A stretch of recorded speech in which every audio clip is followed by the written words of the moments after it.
Hello viewers, আসসালামু আলাইকুম। চলে আসছি আমার আরেকটি ব্লগে। আজকে আমার ব্লগ হচ্ছে লকডাউন ডায়েরি ব্লগ 5।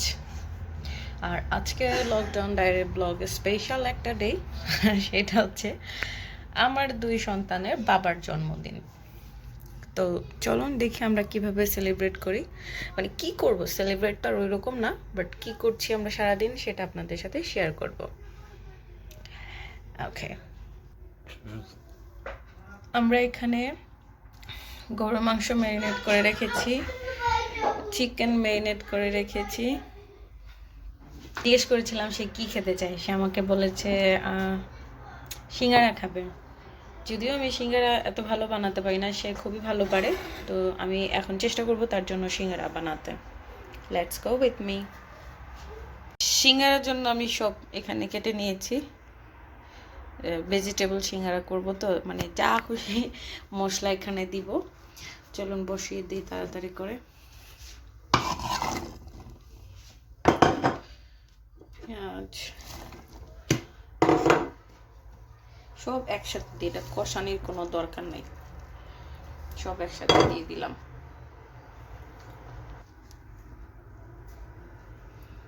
তেল অল্প,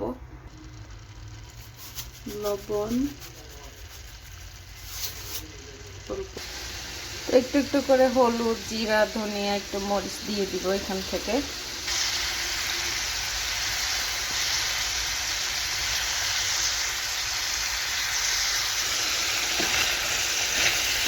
পেঁয়াজ পাতা, পুদিনা পাতা দিলাম।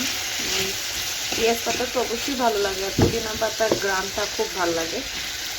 যদি আপনারা কেউ না খেয়ে থাকেন, পুদিনা পাতা দিয়ে খেয়ে দেখবেন, ভালো লাগবে। তো এটার হতে তো বেশি সময় লাগবে না, 7 মিনিটের মধ্যে ভাজিটা সিঙ্গারার জন্য রেডি হয়ে যাবে। ভেজিটেবল দিলাম, যেহেতু ভেজিটেবল সিঙ্গারা আলুর সাথে একটু ভেজিটেবলটা থাকলে কালারটা সুন্দর আসে, খেতেও মজা লাগে। দিলাম একটু, কাইটা করব সিঙ্গারার জন্য। তেল দিয়ে নিচ্ছি, তেলটা অবশ্যই দিতে হয় আসলে সিঙ্গার ডোতে, তেলটা না হলে ডোটা ভালো হয় না, সিঙ্গারাটাও ভালো হয় না। কালো জিরা তো প্রথমে কিন্তু আপনার এই যে শুকনো যে উপকরণগুলো তেলের সাথে ভালো করে মিক্স করে নেবেন, একটু চাপ দিয়ে দেখবেন আপনার দইয়ের জন্য গুঁড়িগুলা ঠিক আছে কিনা। ময়দাটা এভাবে মুষ্টি হয়ে গেলে বুঝবেন যে রেডি হয়ে গেছে। এখন আমি ঠান্ডা পানি দিয়ে দিব এটাতে, আর অবশ্যই ঠান্ডা পানি দিয়েই করবেন, মানে রুম টেম্পারেচার হলে ভালো হয়। অল্প অল্প করে দিয়ে এটাকে ডোটা রেডি করে রাখবেন, আর একটু সফট হবে, খুব টাইট না। তো দেখলাম তো আমার কিন্তু ডোটা রেডি হয়ে গেছে, আর কতটুকু সফট দেখেই বুঝতে পারছেন, আমার হাত থেকে ছড়ছে না। কিন্তু দেখুন বাটিতে কিন্তু এত বেশি লাগানোও নাই। এখন জাস্ট 5 মিনিটের জন্য রেস্টে রাখবো, তার মধ্যে আমার ভাজিটা হয়ে যাবে। ভাজিটা হওয়া পর্যন্ত এটা রেস্ট নেক। আমাদের সিঙ্গারা সবজিটা হয়ে গেছে। খুব বেশি মাখা মাখা সিদ্ধ করার কোনো প্রয়োজন নেই, তাহলে সিঙ্গারা খেতে ভালো লাগবে না। আর সবজির কালারগুলো দেখুন, এখনো অনেক কালারফুল আছে। এখন রুটিটা বানাবো। এগুলা চিনেন আপনারা, অবশ্যই চিনেন, বাংলাদেশে যে পাপর বানায় না, এগুলো আমার বোন আজ থেকে 2 বছর আগে দিয়েছিল, কিন্তু আমার খাওয়া হয়নি। আজকে আমি রাকিবের বার্থডে উপলক্ষে এগুলো একটু ভাজবো। এগুলো হচ্ছে সাবুদানা দিয়ে তৈরি করে, এগুলো সাবুদানার পাপড়, পাপড়ই তো বলে, হ্যাঁ আমি যদি ভুল না করে থাকি। যদি আমার ভিডিও শুনে থাকে, যদি অরিজিনাল অন্য কোনো নাম থাকে জানাতে পারেন, আপনাদের আমার কাছে কী নামে এগুলো পরিচিত সেটাও আমাকে বলতে পারেন। চলেন এগুলো এখন ভাজি, দেখি কেমন হয়। অনেক গরম হয়েছে, বিসমিল্লাহ একটা দেখি দিয়ে কি অবস্থা। আমার মনে হয় আরেকটু গরম হবে না তেলটা।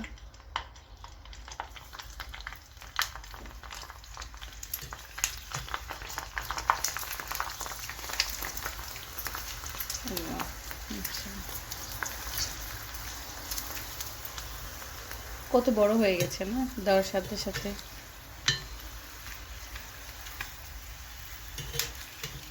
তো শেষ, উঠাই ফেলি।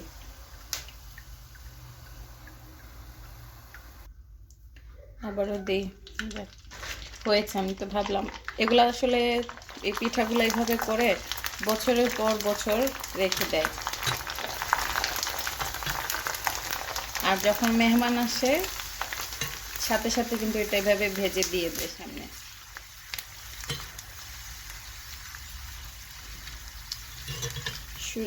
সাবু পিঠা বা সাবু পাকোড়া বলে এগুলাকে। এবার এগুলার অবস্থা দেখি কি,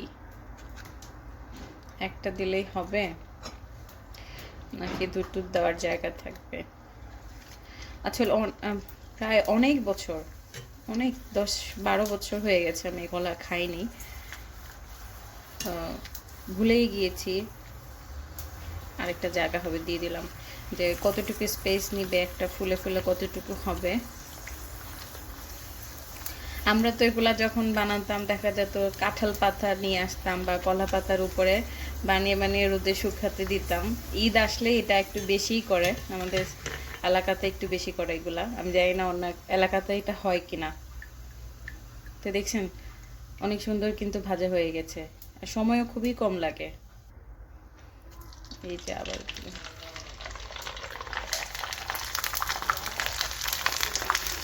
একটু চামচ দিয়ে নেড়ে চেড়ে দিলে মনে হয় যে পানি ফুচকার মতো। আসলে ফুচকাটা যেরকম ভাজা হয় একটু কম কম করে দিয়ে ভালো করে তেলটা করে দিতে হয় উপর দিকে।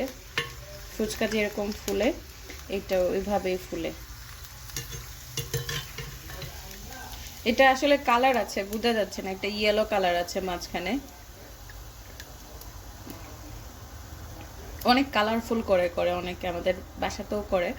আসলে হঠাৎ করে দিয়েছে, কেউ একজন আসছিল এদিকে আমার এখানে, তো ছোট বোন মনে করে দিয়ে দিয়েছে যাতে আমি খাই, যাতে মিস না করি। আসলে ভাই বোন থাকলে এরকমই।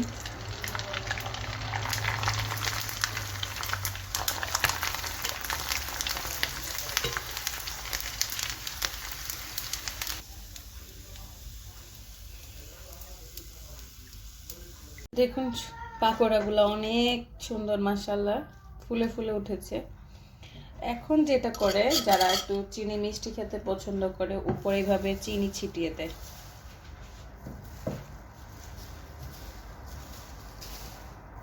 আর আমি ভাজার পরে কিন্তু দেখুন টিস্যুর উপরে রেখেছি, এতে করে কিন্তু যে এক্সট্রা যে তেলটা টিস্যুটা সক করে নিবে। এখন এটা রেডি, জামাইকে খেতে দিই চলো।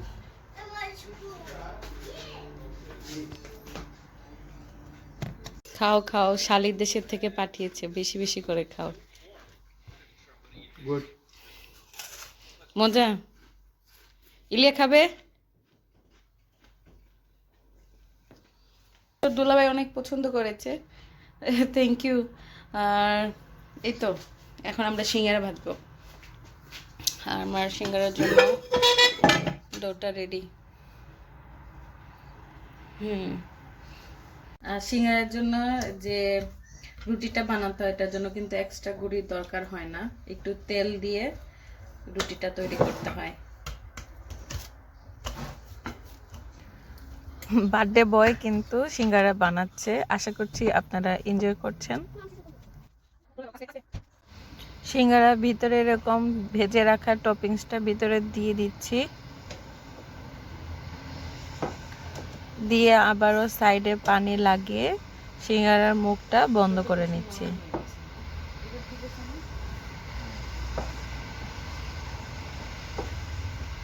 তারপর সিঙ্গারাগুলো তেলের মধ্যে ভেজে নিচ্ছি। আমরা কয়েকটা ডিজাইনের সিঙ্গারা ভাজছিলাম।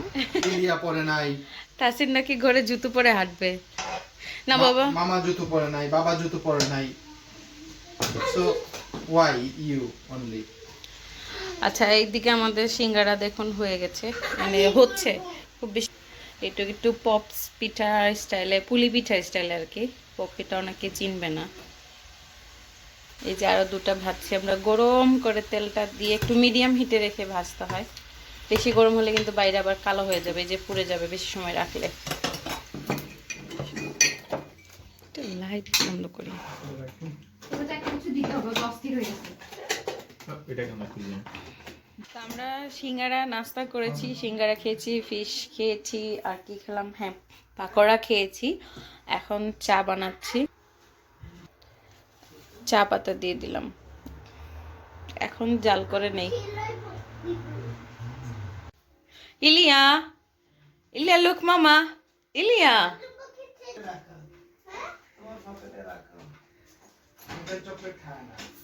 আমার চাটাও রেডি হয়ে যাচ্ছে, আর আমরা একটু গল্প করে নিচ্ছি বাংলাদেশে এক আন্টির সাথে। কাকু এসেছে, আপুর আম্মুর সাথে কথা বলে নিলাম। চাটা রেডি, এখন কাপে নিয়ে নিব।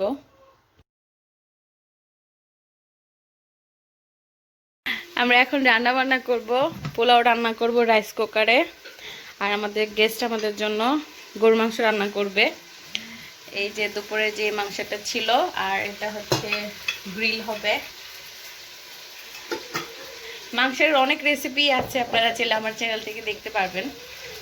একদম সিম্পল মাংস রান্না করা হবে।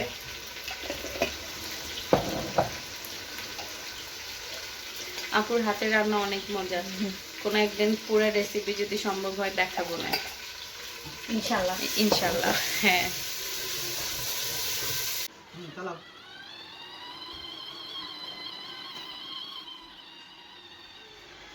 আমাদের পোলাও রান্না শেষ, গরু মাংস হচ্ছে।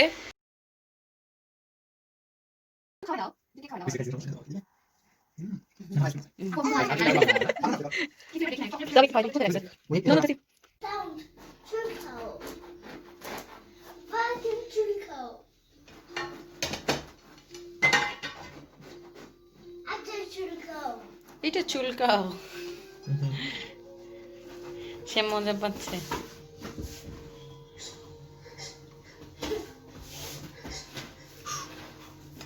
এটা না, এই যে নিচের এটা তো ভালো না, স্লিপ কাটে।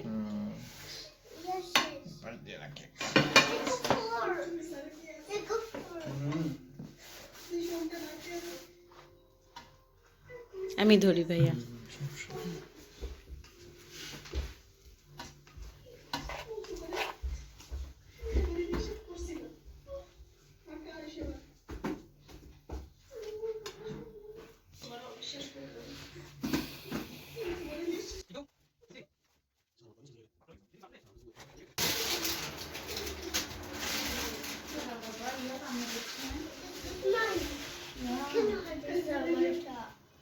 এই যে আপু গ্রিল আসছে, এটা